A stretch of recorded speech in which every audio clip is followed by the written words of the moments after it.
What's up, my Cardano friends? Justin here from Crypto Freak, and welcome to a new video. In this video, I will show you why Cardano has a big future and why Cardano will dominate Ethereum and Bitcoin soon.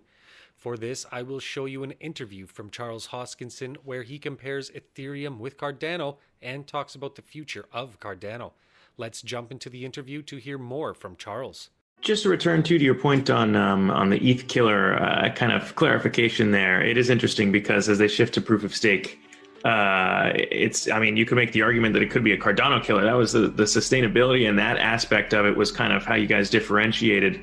And obviously, if it takes longer for smart contracts, I suppose, to come out, if you say the next 90 days. I don't look at it that way. I mean, we were always with the mantra of scalability, interoperability, and sustainability. And so, yeah, sure, proof of stake is great. And we're leading that fight. We were first to market with proof of stake over Ethereum. They're still having trouble, but that's only one part of the agenda. That's just saying we have a better engine. Engine doesn't make a BMW a BMW. It's a part of it, but you need the whole ecosystem. You need the whole collection of things. And one of the big things that ETH2 has bowed out on is governance. It's not clear how do you evolve and update the system after the founders retire or lose prominence. And the bigger these systems get, the slower they evolve. Look at Bitcoin. You have these Bitcoin core developers who desperately want to evolve the system to add smart contracts and side chains and new cryptographic primitives like snore stakes. They just can't get it done. Even though they all agree it's a good idea and they need to do it for the marketplace to stay competitive, it's just such a big boat. It's like a cruise ship. You move the whole wheel, it doesn't move for a long time.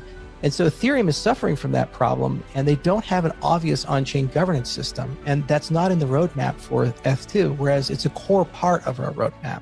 The second part is interoperability. So protocols like Cosmos and Polkadot and Cardano, others, we make special provisions for sidechains. Ethereum really doesn't do this as well in its current instantiation and in a cost-effective way. ETH2, they kind of have an idea with it, but it's still not clear how that model is going to work, especially when you have interplay with permission and permissionless systems. So they're very different, actually, when you look under the hood. And even if they were the same, there's different user bases. We're bringing millions of people in Africa that simply Ethereum doesn't seem to care about because we never run into their guys or Consensus or other people outside of South Africa and a few well-developed places in Africa. So we have different technologies, we have different philosophies, we have different user bases and different time horizons and so forth. And also very different accounting models. UTXO is a significantly more scalable model because it's got local state instead of global state compared to what Ethereum is proposing. And that's another reason they're having so much difficulty sharding themselves, whereas it's built in by design for our system. So I think we'll be a leader for micropayments. We'll be a leader from when we actually have to shard, and we can scale at much higher levels, but we also have governance and they just simply don't. So I feel better about that. But again, everybody is free to disagree, and that's what makes it fun, right? In the shorter term, though, I mean, when you point to projects being built on Cardano now, or those, I think the protocol, as you laid out, kind of a February timeline for smart contracts to be built on. I mean, what's the update there in terms of building on top of Cardano relative to some of these other projects out there too that also claim to be Ethereum killers? Well, first off, it's important to understand Ethereum is killing itself. They're replacing Ethereum with Ethereum 2. So Ethereum 2 will kill Ethereum 1. So I think that's the Ethereum killer.